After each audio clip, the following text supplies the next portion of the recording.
असां वटि हिकु ॿिया बि असांजा नात ख़्वान जॉइन करे चुका आहिनि ऐं बिलाल रज़ा मां अदा खे भलीकार चवां थी। अस्सलाम वालेकुम, ठीकु आहियो?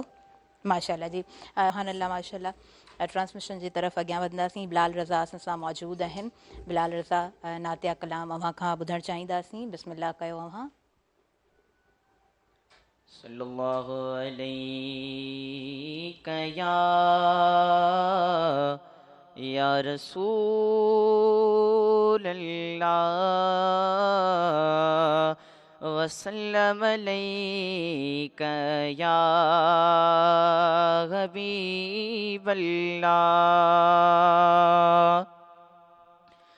मुझो मिठड़ो मोहम्मद ईंदो अतिसार सभिनी जी लहंदो।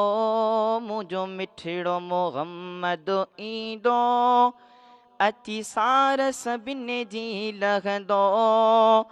ॾींहुं क़यामत जे गॾु हूंदो पंहिंजी उम्मत खे न छॾींदो।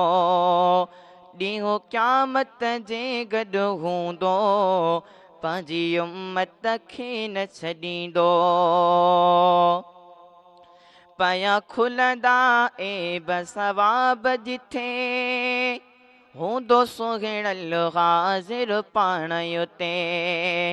पया खुलंदा ऐब सवाब जिथे हूंदो सुहिणल हाज़िर पाण उते। ग़म को बि न दिलि में रहंदो अतिसार सभिनी जी लहंदो। ॾींहुं क़यामत जे गॾु हूंदो पंहिंजी उम्मत खे न छॾींदो।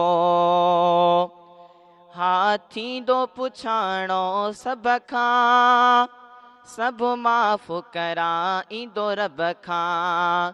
सभु माफ़ कराईंदो रब खां। पोइ को बि सवाल न पुछंदो पोइ को बि सवाल न पुछंदो अतिसार सभिनी जी लहंदो। ॾींहुं क़यामत जे गॾु हूंदो पंहिंजी उम्मत खे न छॾींदो।